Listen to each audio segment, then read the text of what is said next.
Welcome to the Old Man of the Three with JJ Redick and Tommy Alter, brought to you by 342 Productions. This is episode 166, Kentavious Caldwell-Pope and Buzelis. We all probably know who Kentavious Caldwell-Pope is. He just helped the Denver Nuggets win their first championship. We spent about 30 minutes with him, getting a rundown a little bit on their run, some stuff on Jokic, some stuff about his own career and being part of winning situations like he was in Denver this year and prior to the Lakers. Great dude. Really enjoyed that. And then for the people that don't know, Buzelis is a projected top 5 pick in next year's draft.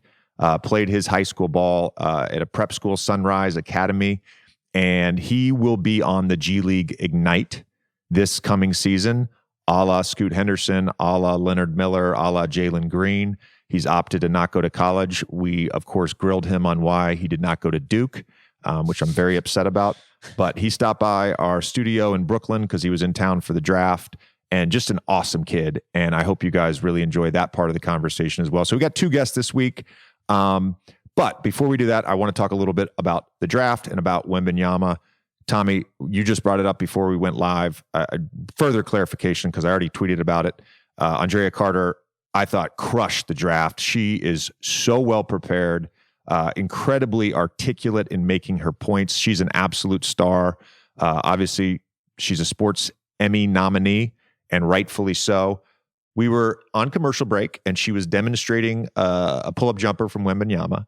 And she made a smart-ass comment to me about how it was a mediocre shooter, and I laughed, and I said, "You got to use that on air." And she's like, "Are you seriously okay with me using it on air?" I'm like, "Yeah, of course." And so I think she called me an average shooter, and Twitter, is giving her shit for it. That was planned. I had no problem with her saying that. It's not a big deal, guys. It's not a big deal. And she was great. She was great. People online need to chill out. She was awesome in the draft. I thought our crew was great. I thought Malika did a great job. Jay, of course, is always a professional. It was my first time doing the draft. It's an unusual event. You know, it's not a game. It's not a studio. You're not doing live NBA countdown. So it's a really cool thing to do. I wasn't sure how much I would like it. And despite the fact that it was 5.5 hours plus the hour preview show the night before, I got to say, I'm looking forward to doing the draft next year. I really enjoyed it. You just said this when we were starting up. Highest rated draft in ever? Is that the case? Yes. Most watched NBA draft in NBA history. And of course, part of that was probably Wembanyama, right? Tommy, some awesome fits from the young guys. Can't say enough how much Grady Dick looked like a figure skater. But outside of him, I thought Wembanyama's fit was the best fit. Like, it was so cool and French and Parisian, and I love the fit. Anyways, Wembanyama, number 1 pick. I think it'd be interesting for us, before we get to our guest, to both provide just some expectations, realistic expectations, because he, to me, and we did this on the broadcast, he, to me, is one of the most hyped. I'm not going to say he's the most hyped NBA prospect ever, but he's one of. But he's also simultaneously one of the best prospects, just on talent and production and skill set and size and all that stuff. So it goes both ways, you know, where you maybe have a hyped guy and maybe he's overhyped and he's not the prospect, or you have a really great prospect that's flying under the radar, which happens every year. But to me, this guy has both.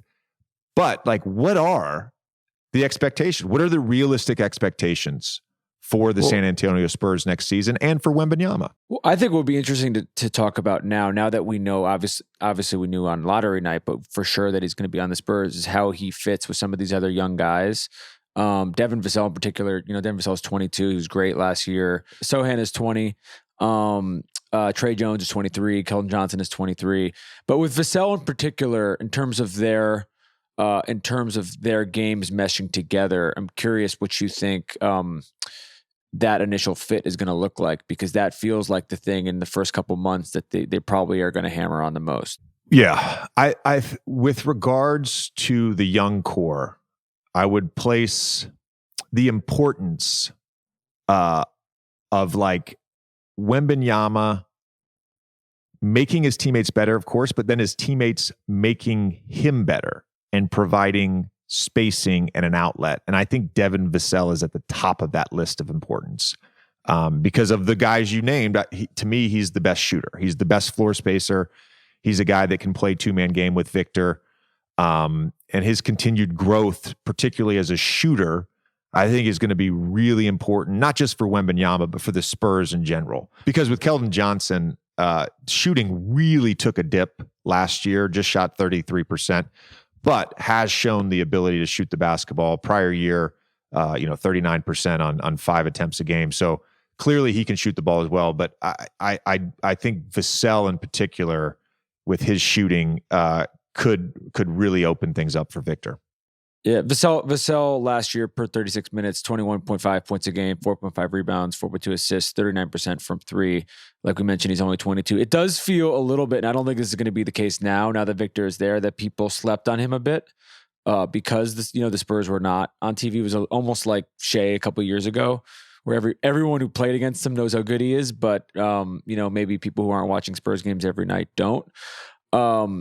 But yeah, I guess the other question I would have, and he has the absolute best coach on the planet to deal with this, is you've played with maybe not somebody like him because there's not really anybody like him, but you've played with a bunch of guys that have come in with a lot of hoopla around them because they've been top picks or whatever it is. How you manage the mental side of the circus that's going to come with every night. You're in Charlotte, you're in Orlando, wherever it is, it's like the show's rolling into town and it's not a normal game, and so how you can manage that at least at first. And we were obviously incredibly impressed, being with him and talking to him about this, but it's one thing to talk about it. It's another thing to actually deal with it. And he's a kid. So that process I feel like is going to be something that's going to be interesting to watch. Victor, to me, his mental makeup, and it's not just our interview. He did a few different press things, and there's been articles written, and there's been reporters that have spent time with him. Then you have the intel from people around him. You have the intel from the Spurs, and it feels like in terms of that mental approach, the groundedness, if that's a word, he's as prepared as any 19-year-old getting to the draft. You don't know how it's going to turn out in terms of what we're talking about. I'm not talking about the production. I'm just talking about, him and a newfound level of fame. But this is why I think San Antonio is such a good fit for him, because culturally there are some similarities. You talk about Tony Parker, Boris Diaw already being there, French guys. It's a huge city, but it's not necessarily a major media market a la LA or New York or Boston or Golden State. And so there's going to be points in time in the regular season where maybe things are tough, but there's not going to be that inherent sort of internal and near media pressure that he would get if he's playing in a bigger market. And that's where I go into expectations, and I'm like, well, the Spurs have shown such a strong ability during the Pop era of developing players, not just drafting well, but developing players. I saw this incredible graphic of like the last 10 picks that got drafted 29th or something like that. I think it was the last 10 years. And of all the players that have turned out to be good players, like 4 of them, they're all drafted by the Spurs. So they have this player development thing, and they're patient with their guys. So like my expectation, I don't want to put numbers on. I know, look, on DraftKings, I want to bring this up now because DraftKings, there's a parlay you can put in at plus 240 for him to average a double-double. For him to average over 20 and over 10. So a 20-point double-double. Like I don't know that's necessarily realistic. I don't know. There's a bet you can make 35 plus regular season wins. So how much is Victor Wembanyama going to impact winning? That's at plus 200. Given where the rest of the roster is, given that he's a rookie and he's 19 and there are going to be growing pains, you're talking about 35 plus wins. You're all of a sudden talking, you're in the play-in range. Maybe. I don't think this team wins 50 games next year, but maybe. They're another team along with Houston that could potentially get involved with some veteran guys on shorter deals for more money. They got to bring in a vet or two to help this out. A guy who can play though, because like there's a difference between a vet who is at the end of his career and is a locker room guy. We saw a couple of those guys on Denver this year, and a guy who can still contribute and help win. And that's where, my understanding is that's what they're kind of looking for in free agency. They don't want to disrupt the development of Vassell and Sohan and Keldon Johnson. So it's going to be about finding the right vet, the egoless vet that's going to come in and contribute to winning, but help the locker room. It's tough to say this without watching him play in NBA games. We're just basing this off of what we've seen in Europe. But with a guy like Luka, we just talked about this a couple minutes ago. With a guy like Luka, we know the types of positions that you want to put around him in terms of whether it's young guys or vets. When you look at Victor's skill set, even if you're talking about a guy that's a minimum guy or a mid-level guy or something like that, I'm not talking about like getting a star player to play with him. What do you feel like that is to sort of like accentuate his game from just like a roster building standpoint? Well, I think the real value initially for Wembanyama is going to be as a help defender. And that's not to say that his individual defense is going to be bad. But when you think about the size and the length and his ability to cover ground, if you have other capable defenders, that's going to make the team defense great. That's going to make Wembanyama great. And look, Trey Jones is a restricted free agent, so they've got to bring him back. But him on the ball, Sohan as a bigger wing type defender with length. I think you need other defenders around Wembanyama. If you're getting blow-bys every 5 seconds and all of a sudden he's in foul trouble, that hurts him, right? So having other defenders and Keldon Johnson, another big wing, I think that helps. Offensively, look, the best stuff to me is, especially for a young guy, you need someone to play two-man game with. And that's why I go back to Devin Vassell being so important, or Keldon Johnson potentially being important. You need spacing. So if I'm looking at that vet piece, I'm going to try to target someone that can shoot the basketball. Because right now, Trey Jones has improved so much, but right now, Trey Jones, not a great shooter. Sohan, not a great shooter.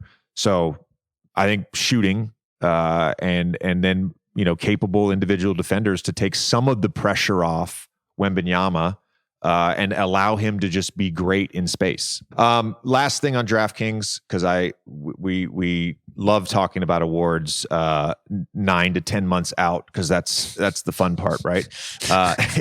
Right now, Rookie of the Year, he's the odds-on favorite at minus 225. Scoot is second at plus 350. Chet Holmgren is actually third at plus 450, and Brandon Miller is fourth at plus 950.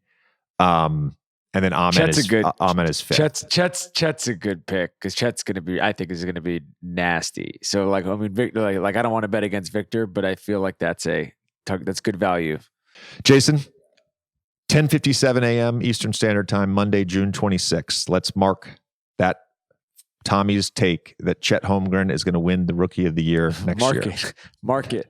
All right. That's great. All right. Circle back. Download the DraftKings Sportsbook app now and sign up with code JJ. New customers can bet just $5 and get $150 in bonus bets instantly. Only on DraftKings Sportsbook with promo code JJ. Gambling problem? Call 1-800-GAMBLER. In Massachusetts, call 800-327-5050 or visit gamblinghelplinema.org. In New York, call 877-8-HOPE-NY or text HOPE-NY 467-369. In Tennessee and Kansas, Gambling problem? Call 1-800-GAMBLER. On behalf of Boot Hill Casino and Resort in Kansas. In West Virginia, gambling problem? Call 1-800-GAMBLER or visit 1-800-GAMBLER.net. All games regulated by the West Virginia Lottery. Please play responsibly. In partnership with Hollywood Casino at Charlestown Races. In Connecticut, help is available for problem gambling. Call 888-789-7777 or visit ccpg.org. 21 and over in most eligible states, but age varies by jurisdiction. See DraftKings.com/sportsbook for details and state-specific responsible gambling resources. Bonus bets expire 7 days after issuance. Eligibility and deposit restrictions apply. Terms at sportsbook.draftkings.com/basketball terms. Let's get to our conversation with NBA champion, two-time NBA champion, Kentavious Caldwell-Pope. All right, let's welcome in Kentavious Caldwell-Pope. Kenny, how we doing, man? Like, what is the past 10 days been like for you? The come down from such a historic, intense championship run. It's been tough. You know, as you can see, like I lost my voice a little bit over the past couple of days. Just hanging out, with friends, family. But like just enjoying it and just having fun because like my first championship, I didn't get a chance to do it because it was during COVID. So this was a lot, I got to do and experience with my family and friends. Yeah. I want to get into that in a second. I do want to just make a general comment, and that is, I feel like you have, as your career has gone on, you have sort of embraced starring in your role, right? And it's something I think a lot, like I was a role player, and like at some point in your career, you stop being hard-headed and you just kind of embrace being a star in your role, whatever that role is, year to year, team to team. But you were a superstar at the championship parade. How many beers did you have? Man, I couldn't tell you. At some point, I felt I was drinking everything they threw up there. Like, and some of it wasn't even beer. It was like Red Bull. Like, they was just throwing them up there. I even had a couple shots. But I enjoyed it. Like, it exceeded my expectation because that was the first parade that I got. And I just wanted to enjoy myself and have a great time. I was going to ask you, Kenny, with a little bit of distance now from this run, do you have besides obviously the end of Game 5, when you're like, okay, this is actually happening, do you have a favorite personal moment or two from this run? I would say Game 5 when it ended. I was even telling my teammates after the game, I was like, man, if it would have won a Game 6, I don't think I would have made it. I was like, it was just my body was weighing on me. But that moment it happened, I was so relieved, just ready to like just enjoy this moment with my teammates, and it was a big moment. You talked about not having the opportunity for a parade and celebrating with Lakers fans in the city of Los Angeles in 2020. And obviously that championship was won in a bubble. I have staunchly defended the bubble, and anyone who wants to put any sort of asterisk or caveat to that championship, it was very much a real championship, having been to the bubble. But have you thought about any differences or any similarities between the two championship runs, 2020 and 2023? No, like I said, the only difference I would say is just the fans, and getting to experience everything like with family and like winning it at home, and like seeing all that, the energy and stuff like that. I feel like that was the only difference for me, because I feel like I went through the same path but on a different team. As far as like the team I had to go through, so I just feel like that's the only similarity I can like just compare it to. Are you the new Danny Green? Are you the new Danny Green? He's one of the guys I've looked at, for a long time. Seriously? As far I as know like, obviously you played with him, but yeah. I played with him, talk to him. Like Danny's one of my good friends. Like we still talk, to this day. But yeah, he's one of the guys like growing up, I've been watching, as far as like how to start in a role as far as like, 3-and-D guy, you know. So I give him like, some credit to him, as far as like just being a great player throughout his career and a professional, because like I took some stuff from him as well. The sort of transition from coming off your rookie deal and being in Detroit, where at times you were second. I mean, I guarded you. I had to guard you at times in Detroit, and there's a lot of delay action for you coming to your right hand with Andre Drummond having to chase through that, and then Tobias Harris on the backside. Having sort of been one of the primary options offensively and having the ball in your hands more, and then transitioning into that 3-and-D role. First of all, was that hard for you to do? But also just, I think for anybody who doesn't quite understand how the NBA works and how the makeup of a team works and how, just because you average this here doesn't mean you're going to average this here. Yeah. Did you find any sort of unique challenges as you sort of transitioned into this new role? Yeah, I would say staying consistent, I would say was the hardest for me, because just coming off the roll was like having the ball, getting a lot of pick and rolls. But then just cutting all that out and just being a 3-and-D guy, that was hard for me because I had a lot more to my game. And I felt like, they were just trying to cut that half off. But I found joy in just being a 3-and-D guy because, like, coming out of college, like, that's why I leaned my head at on defense. So just becoming a better shooter, that was like, the next part of my career I needed to advance. So also just getting a great shooting coach in Lethal, he's helped me out a lot as far as like balance, just being focused and my follow through. So that helped me out just to become that superstar in the 3-and-D role. They're obviously different players, but having now played both with Bron and AD, and then with Joker and Jamal, I'd say, in this past experience, are there similarities between them just being their teammate that you didn't really understand until you were around them every day? Man, they just, I would say, high IQ players. They know how to control the game, getting their teammates involved, making their teammates better around them. I say that's the biggest similarity from both, like playing with both of them, because I know playing with both, my career is jumped sky high. So I tip my hat off to them guys for that, just being professional in every aspect. In my career, I played with Hall of Famers. I played with some unbelievable players. Unfortunately, whether I was on the team or not, I never played with a star player who also was the best player on the best team, right? There's now with Joker, there's 6 active guys that have done that, right? It's Kawhi, Steph, Giannis, KD, Bron, and Joker. That's it. Yeah. In terms of active players. And it's a unique group because they're all so different. And the one comparison that I think really rings true with me that I bring up all the time is Bron and Jokic.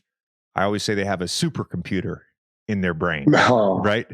Like their processing speed on the basketball court.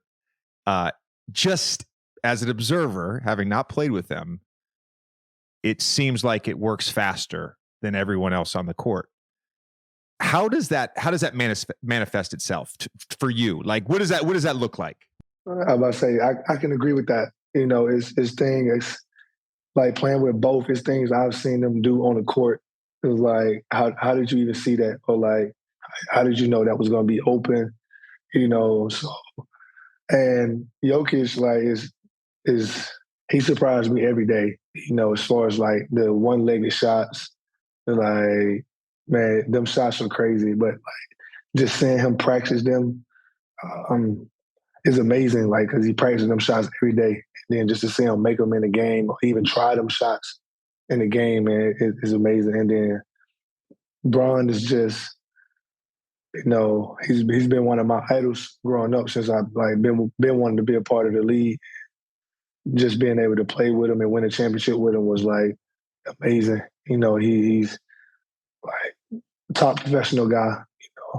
So and I learned a lot from him as far as like being a leader, and being like vocal to your teammates and how to do that. He helped me like, in that aspect a lot as well. I was gonna say we were talking about some of the crazy shots. We talked about this with MPJ a couple weeks ago.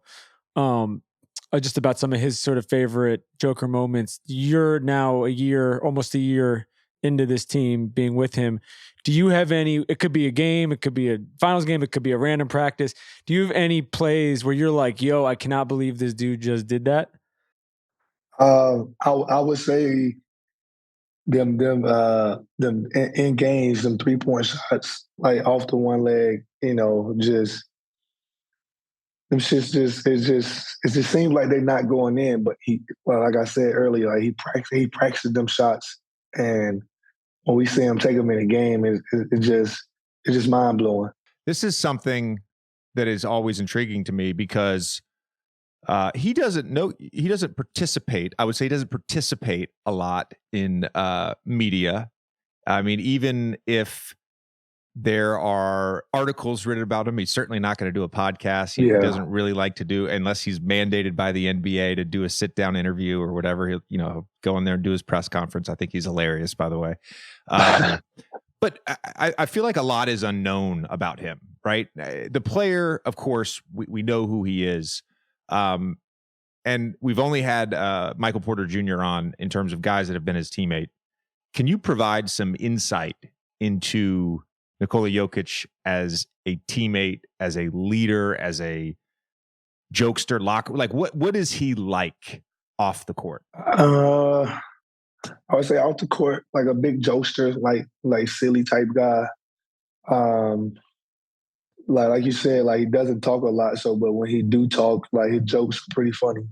But like leadership wise, he's not going to really say much. I feel like he showed it more on the court than anything. But when he do speaks, like we sit there and listen, because like he sees things that we don't see. So that's a big part of the game. But most of the time it's just his play on the court. Like, he's not really talking as much, but he's a pretty silly. He loves to dance. He loves his dance. What does that mean? He likes to dance. Is what I'm saying. Like when you got the music playing, what type of music is he dancing to? Is he dancing to like Serbian hip hop or jazz? I don't know what he's listening to, but I think it's Serbian type music because he has no moves though. Well, you've had to defend it in the past, but now that the season's done and so we're not giving away, like, how the fuck are you supposed to defend that 2-man game? Because Jay and I talked about it a bunch, and it just seemed like there were points in the playoffs where everybody knew it was coming, and they were loading up to stop it, and it didn't matter. And so you've been one of the better defensive players in the league for a long time. If that's you, if for whatever reason you were in Miami, like, what would you have done to defend that differently? Me tried my best to not let him get the ball, but that dynamic, any pick and roll with Jokic is pretty much hard because you have a center that can pretty much do anything on the court. So even if you take away, Maul, me, whoever it may be, like Jokic is going to I feel like he throw the ball to him, he's going to score every time. Some of the shot he missed down there is like, oh, okay, we know you can make that. So, but it's pretty hard. For me, I just try to keep the pressure on as much as possible. Did anyone in that playoff run? Did anybody, even if it was just for a game, was there any adjustment or anything where you felt like a team defended the 2-man action well? I thought in particular, the one thing that comes to mind, and maybe there's other examples, and you obviously lived it. The one thing that comes to mind was Jimmy in Game 2 of the Denver series, whether it was off the ball fighting through screens to get to the DHO or on the ball in the pick and roll. I just felt like he didn't allow a lot of separation at the screen. And then, in terms of chasing into the DHO, there wasn't that separation. But outside of that example, like I don't remember a time where I was like, oh, they did a really good job. Was there an example? I feel like game 2 was like the only example. I feel like they had more pressure than than the rest of the game. So they was like pushing us out to half court. Like we were starting our offense around like 14 on the clock. So it was like they had a lot more pressure than the rest of the games, the rest of the series, and that helped them out. Like it was a lot. Like we felt that pressure. So like you were saying, just like being close to your man, like not allowing them to touch the ball, like make them work for it. I would say, tire them out. Then they make terrible passes or terrible shots. So that goes favors in the defense. Yeah. Like I said, I called a number of your games this year, and anytime your name came up in the pregame meeting with Coach Malone, he raved about your leadership. Were you naturally vocal in college, early in your career, or is this something that sort of has developed over time? No, I wasn't vocal at all. This definitely happened. My years in LA, being with Bron, I had Rondo, Jerry Dudley. So I had some guys, that I can learn from as far as like how to talk to your teammates, what to say in moments of like when you're down or like you need a motivational, like tight speech. So I had some good guys I learned from. So it just happened over the years I've been in the league. Yeah, it's interesting because I think in some ways, like Jeff Green's another example. DeAndre, of course, Ish Smith, who I played with all three of those guys. I know the type of human beings and teammates they are. I remember Jared, who I also played with. Jared and he came over to my house in summer of 21 after you guys had lost to Phoenix. And we were talking about your season or whatever. And he was like, the thing that we sort of lost was we sort of went younger and we lost some of the vets like Rondo, right? We didn't have that veteran presence. And I think there's such a fine balance in the first of all, you need vets. We saw what happened in Houston this year. You definitely need vets. We saw what happened in Houston. Yeah. But I'll say this. There's a fine line between just being like, all right, we're going to go with some vets. Because I live this as well. We're going to go with some vets, but then the vets not being happy, not playing, right? Or the vets not being happy, not being a regular rotation player or not having the same role they've had in the past. And I think that's what makes a lot of guys that I just named really unique, even to an extent like Dwight was really important. He's at the end of his career in the NBA. Dwight was so important in 2021, but it's just so hard to find. And I'm wondering if you have any insight into why, as an athlete, why as a professional basketball player, it's tough to embrace that role towards the end of your career. I feel like it's just ego. I feel like they can do more than than they expect or what the team expects them to do. But like you said, you mentioned them guys, DJ and Ish. I also played with Ish in Detroit. There's some great guys, man. Like especially Ish. Like Ish has been one of the guys I also learned how, to deal with certain type of situation in the league. Like he's one of the most professional teammates I've ever been around. And like just seeing him move from team to team, starting, not starting, not playing, and then still able to do what he does. Man, that is amazing, and I lean my hat to him, and I look up to Ish a lot. We talk a lot. So that would be my insight on it. Like they just, they still have the game, but it's more of a knowledge thing, like wisdom thing for them now. And I feel like they still have much to give to the game. So I feel like just a little bit ego. They just want to get out there and play, and feel part, of the team. I think every guy too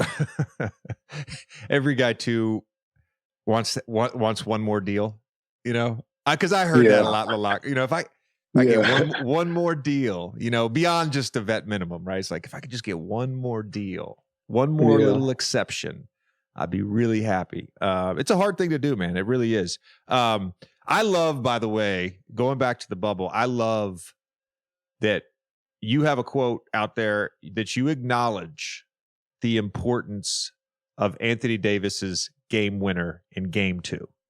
Yes. Because I bring this shot up all the time, even going back Memphis, Golden State last year in game 1, where Klay Thompson hit a game-winning 3 with like 30 seconds to go. It was a botch switch. And this is how playoff series are won and lost. Like it can honestly, the momentum, one game is so important in a playoff series, and the momentum can switch so much. And so Mason Plumlee, shout out to a Duke guy, point switched, and AD comes off, hits a game-winning 3, y'all are down, you win the game or whatever. And AD, particularly early in that finals, was as good as I've ever seen him play. Yeah. And on the other side now, I've always obviously had respect for AD's game and didn't quite understand the media game. Now that I've been in media, I feel like he is one of the most maligned great players, if that makes sense. And some of it is like availability, and I always want to provide the context, like, motherfucker's 6'11", he's running around on a basketball court, like he's going to get hurt occasionally. There's some of it is like he's not all the time. He's not the featured guy with LeBron, right? And so there's all these ways to nitpick him. I don't think it's fair. Yeah. Do you think the way he's sort of covered and how people view his career has been fair? No, because like playing with him, like AD does a lot, like you might not see, like he might not be doing that, but he's covering that basket, you know what I'm saying? So like you said, like he might go up for a block and come down on somebody's feet, so that's just like an accident. So like the availability, like he wants to play through his injuries, but that just like, the organization holds back on that, so it's looked at as, oh, he don't want to get out here, or he don't want to do this. And also, like, as a professional, we got to take care of our bodies. Like when we do have an injury, we can't keep playing on it to like shorten our career, or now we're not gonna be able to get back on the floor. So yeah, like for me, like I've also learned a lot just being around them guys, like taking your time and actually getting your treatment when you are injured, because you don't want to come back too early and then you're timid and then now you can't move and you hurt something else. So yeah, I think it's unfair for him because AD's one, like he's a great player. Like as far as like defensively, like offensively, man, he has it all around game. Where do you? There was a ESPN poll. I think it was right after the bubble. Where remember they ranked the players. They ranked the players. I didn't know this until like much later on that they don't actually ask the panelists to actually rank players.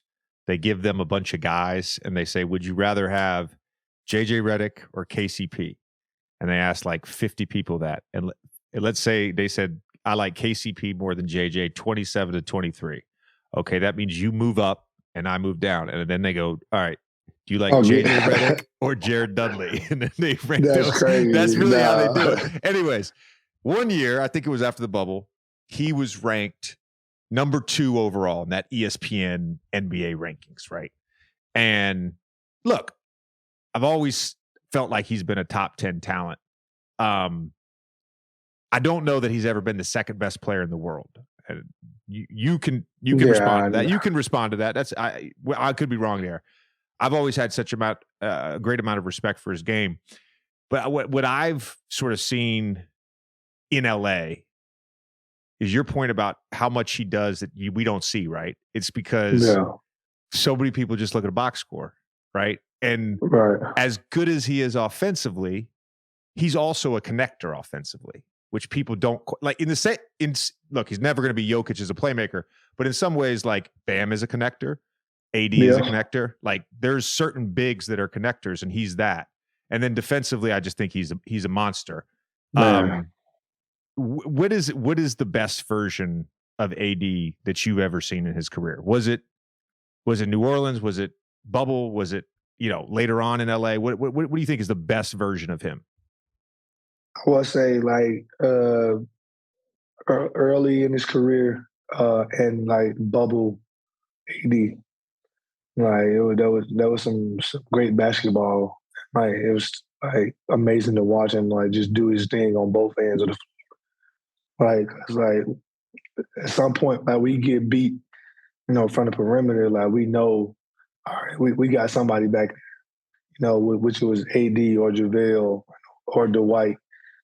So just knowing you got that type of rim protection back there, that make you want to play a little bit more defense for your bigs too. So, but I think like early in his career in New Orleans and the bubble, some of the great basketball I've seen.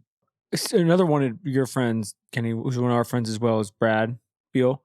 He's been on the show. I love that you just called him Kenny. That is reserved Kenny. for just DJ and I. He's Kenny. He's Kenny. He's Kenny.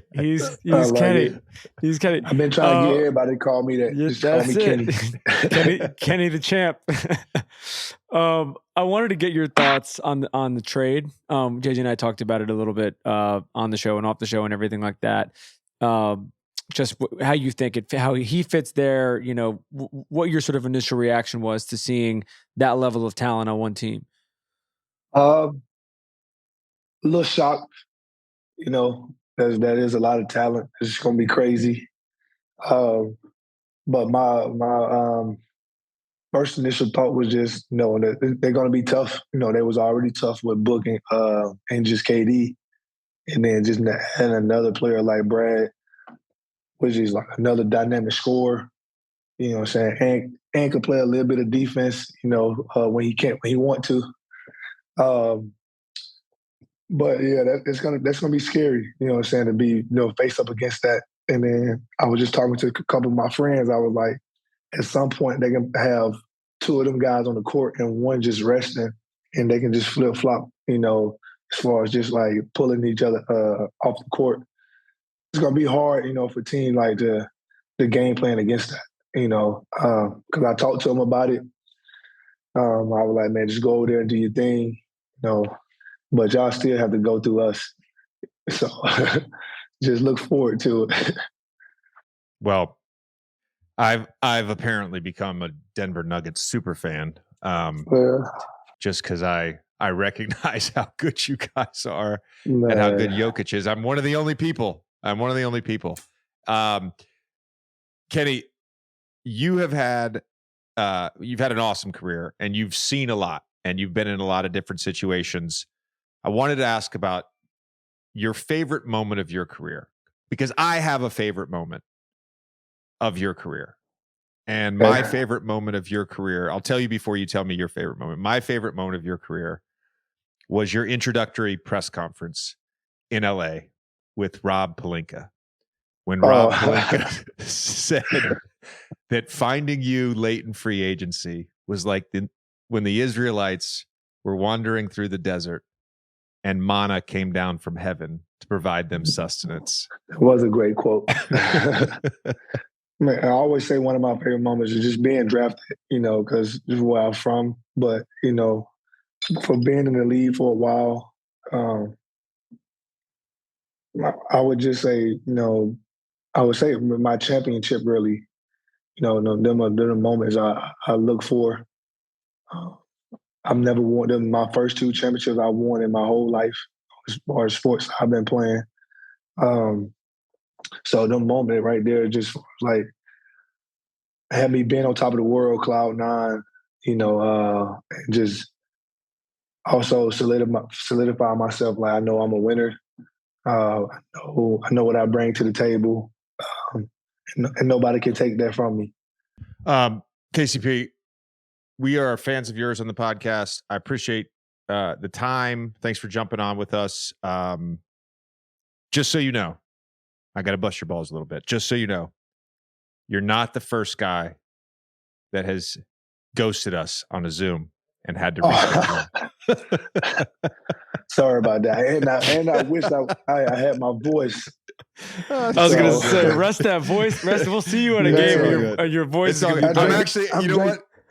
I'm glad you got your hot tea. I'm actually glad it happened because we were going to put you and Michael together as like one episode, as like, the preview for the finals. And then you guys won. So now we get you after the finals. Yeah, so it's even better for us. It's even better for us, man. We get you after the drinking. Yeah, exactly. All right, man. We appreciate it, bro. Thank you, bro. Congrats. Tommy, summer is the best. Pool parties, backyard barbecues, golf, of course, and outdoor adventures. With a Dash Pass membership from DoorDash, you can best your best summer with members-only offers, drops, and events now through July 19th. With Summer of Dash Pass, you'll enjoy $0 delivery fees and reduced service fees on all eligible orders, making it easier and more affordable than ever to stock up on all your favorite summertime essentials. But that's not all. You'll also get access to thousands of offers nationwide, ensuring that this summer is one to remember. So kick back, relax, and let Dash Pass help you experience the best of your neighborhood for less. Experience a summer like no other. Best your best summer with a Dash Pass membership from DoorDash today. Sign up for Dash Pass now, and you'll get your first month free. Plus, when you use our promo code, get 50% off up to a $10 value when you spend $15 or more on your next Dash Pass order. When you download the DoorDash app and enter code OldManSummer, one word, OldManSummer. That's 50% off when you spend $10 or more on your next Dash Pass order. When you download the DoorDash app and enter code OldManSummer. Don't forget code OldManSummer for 50% off your next order. Subject to change. Terms apply. All right, and now we are joined by projected top 5 pick in next year's NBA draft from the G League Ignite, Matas Buzelis. All right, let's welcome in our guest, Matas Buzelis. Matas, thank you so much for joining us. We are recording this on Monday, the week of the 2023 NBA draft. You're in town for the week with the G League Ignite, showing some love to some former Ignite players, Leonard Miller and Scoot Henderson. As you sort of get ready to watch this year's draft, how much have you allowed yourself to think about next year's draft? I mean, I think of it every day. As soon as I step on the court, I'm thinking of that. I'm like trying to get drafted, but I'm really focused on this year. I'm not really worrying about the NBA draft, but I'm just really focused for this upcoming season. So at what point in your life did you start thinking about getting drafted and making the NBA every day? Oh man, I'd probably say probably like freshman year. I think I started taking basketball seriously like freshman year. So when did you grow? Also freshman year. Yeah, I had like a crazy growth spurt. I went from I was like 6 foot. No, I was 6'5" freshman year, like middle of freshman year. So it's amazing how those two things coincide. It's something that I try to tell young parents with young kids. It's like, your son needs to be tall to play in the NBA. Then it starts becoming more of a reality, or a realistic thing. I mentioned the Ignite. You have chosen to forego going to Duke, which I was very disappointed about. In all seriousness, why didn't you go to Duke? I don't know. I think I'm a different player. I think college is obviously a good route. I'm not gonna say college isn't a good choice, because it is. That's where most people get drafted from. But I think with my play style, like the professional league is, I think, best for me. But also, you're trying to be a pro at the end of the day. That's what everyone's trying to be. So yeah, it makes sense. I was reading an article. You kind of talked about how felt like in college, and it's a keen observation for a young man to make, but you felt like in college, you were worried potentially about being put into a box. And I thought that was pretty spot on, because Look, when I was growing up, there were big men and there were point guards and there was a shooting guard and there was a small forward and a power forward, and everybody had fairly defined positions and roles. And to some extent, college basketball operates in the same way. Now, teams may play 3 guards instead of 2 guards, but I get your concern. And it's interesting to me because we're 3 days away from Victor Wembanyama getting drafted number 1 overall. And players like him, Giannis, like there's an entire, I'm so curious to see in 20 years, there's an entire generation of kids who are growing up watching an era of basketball that is fairly positionless and where everybody is able to play to their unique skill sets. Mm-hmm. So I applaud that. But I'm curious for you, who were the influences on your game and sort of where you developed your unique skill set? Yeah, so I remember like I think 6th grade, I wasn't even playing. I was on the bench. I didn't even like basketball. I was a swimmer. I used to swim. So my mom found me a really good coach, Dimitri Pearson. He's from Chicago. He coaches full package athletics. And 8th grade, when there was feeder teams, you know what feeder teams are? Like kids would go play out of AAU for their high school. So we didn't have a feeder team at our high school. So that 8th grade like winter when they would all play, we'd be in the gym like just alone, like for hours, like playing. So I developed like a skill set. When he always played me when I was like shorter, he'd play me at the point guard spot. So when I played the point guard spot, when I was like shorter, when I started growing, I started to like I still had those skills with me, you know? So but I guess to go back to my question, which I didn't know this information, that you basically said fuck basketball and fuck swimming apparently as well in 7th grade. There were no players that you were like, oh, I want to be like this guy. No, that's amazing. That's amazing. I don't like. I wasn't looking at anyone. I wasn't watching any basketball. I was just playing it. Like, so why did you play to begin with? Was it because of your parents both played professionally? Your mom played for the Lithuanian national team, right? Mm-hmm. Yeah. Was that the only reason that you put a ball in your hands in the first place? I wouldn't say that. No, I think one day when me and my dad were like, we play outside a lot. We have a like half court basketball hoop. I saw it, and my mom, like, she motivated me to play basketball, I'd say. I didn't like it. I remember my coach used to yell at me all the time. I was like, I can't do this. I can't. Like, my mom would like motivate me to like, she'd literally drag me to practice. Like, that's how much I hated basketball. So, but now it's different. Now I'm like, I have an obsession with it. Like, I can't. So when did it flip? Probably like freshman year. When he started dominating people. When you got tall, when you realized there's a difference between sitting on the bench, Tommy, for a year and then dominating people.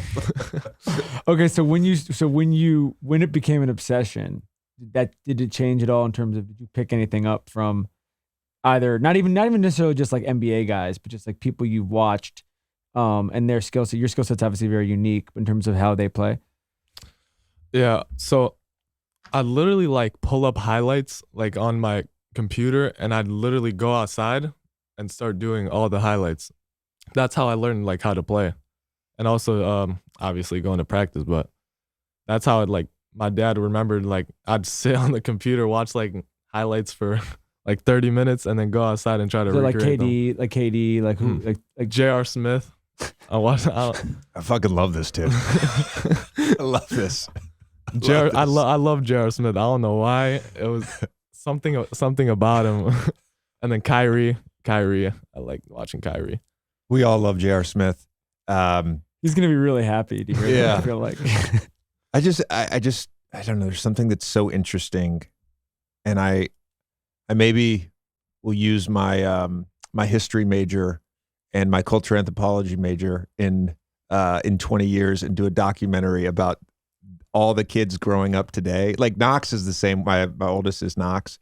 And like, I remember games Sunday, you were way too young for this, but like Sunday afternoon in the NBA season, there were always games on NBC, very famous opening theme song.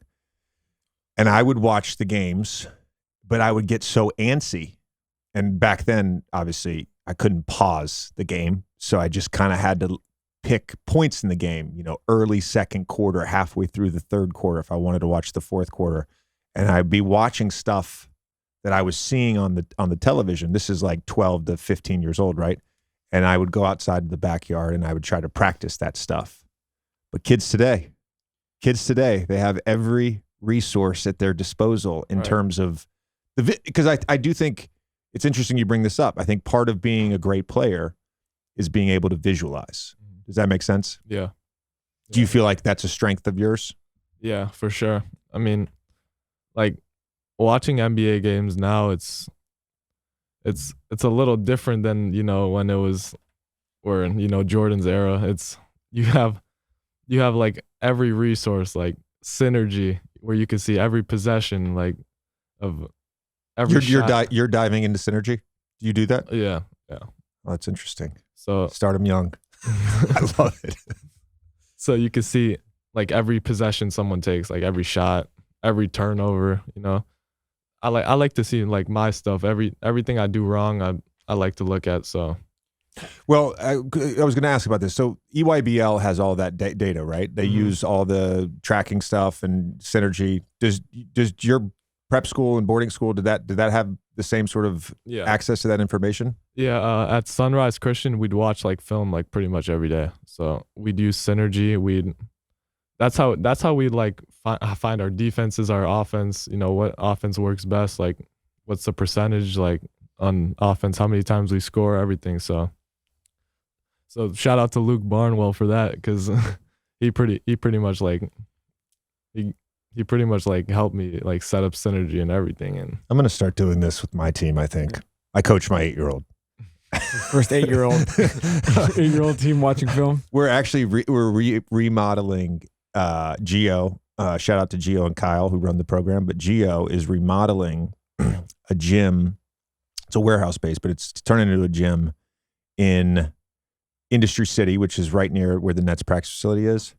And you just gave me a great idea because I'm going to go talk to Second Spectrum and put all the tracking cameras in there. I swear to God, I'm doing it. This is going to be that most high-tech 8-year-old.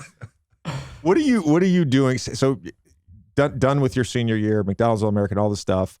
You announced a while ago that you would be signing with the G League. That became official about 2.5 weeks ago. What are you doing this summer, and what have you been doing since your season ended to prep for professional basketball?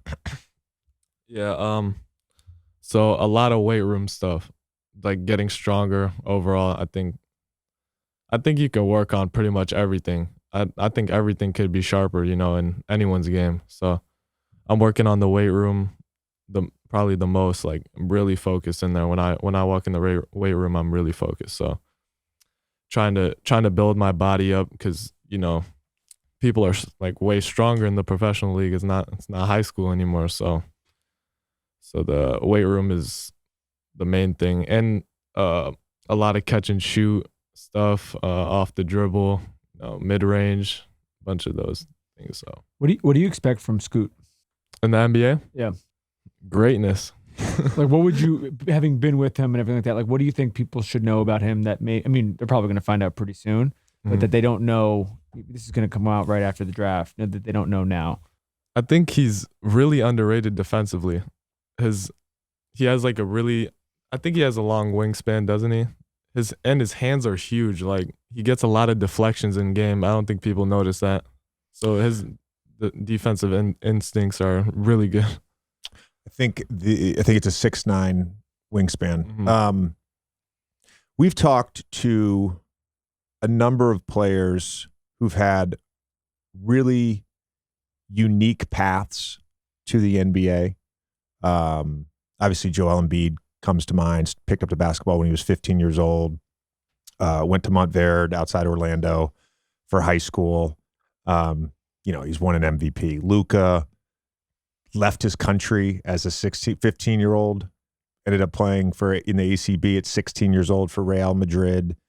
Benedict Mathurin, who left to go to the NBA Academy, left his home country as well in Canada to go do that. You went to 2 different boarding schools, prep schools outside of your home state, and you're getting ready to enter the NBA basically through the G League Ignite. When you start thinking about professional basketball, what concerns, either on or off the court, what do you think will be instantaneously good? What do you think will be instantaneously difficult? Great question.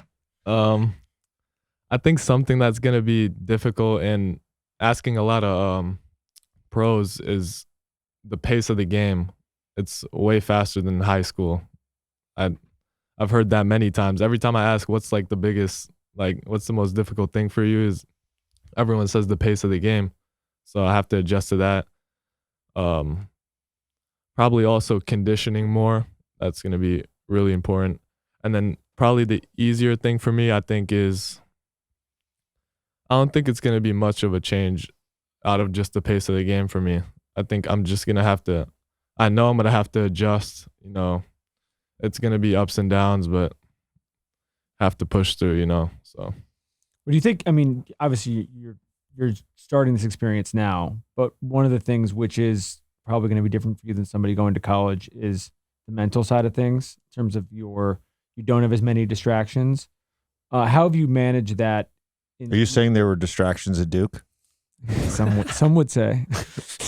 And there's not distractions in professional basketball? Somebody would say. Definitely distractions. My biggest distraction was study hall. That was my biggest. I think to class. I think the distraction is different, but I am curious about even your high school experience.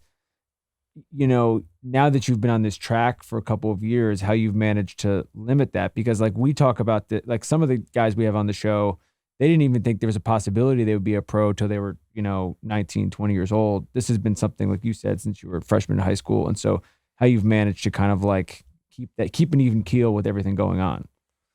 I like this question a lot because I really wanted to talk about this. So I think like when you start to play basketball and you start to love it, I think that's your whole life. Like you really have to dedicate your whole life to basketball if you want to make it.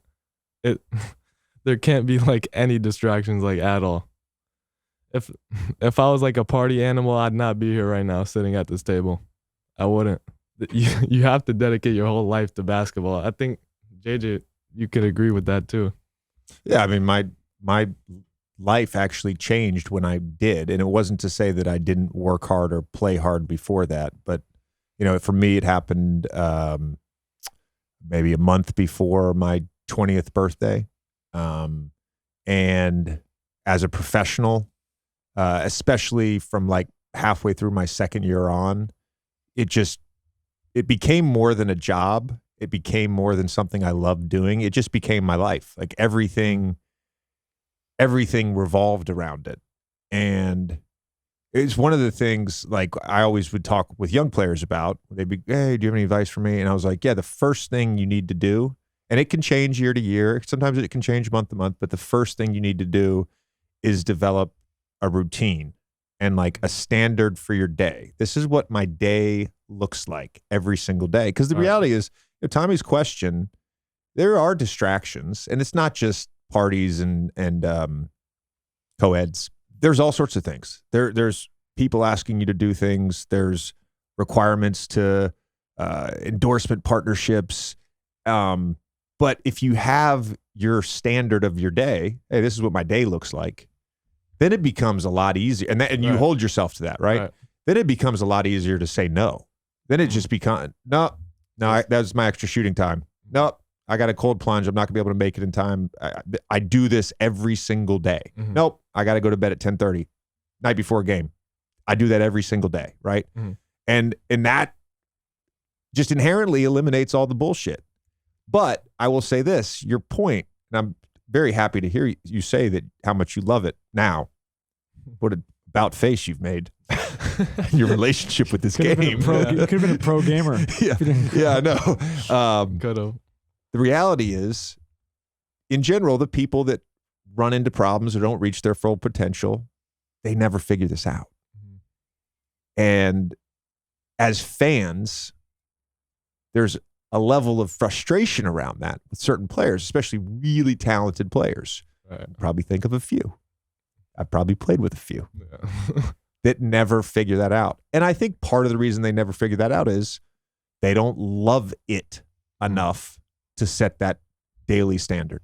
Right. Does that make sense? Absolutely. I'm kind of giving you advice here. I like it because that's also I noticed that too. Like every day has to be the same. Like every single day. So I looked at it this way. There was such a monotony to my off seasons, and they were, I wouldn't say they were as mentally grueling as the season, but for different reasons.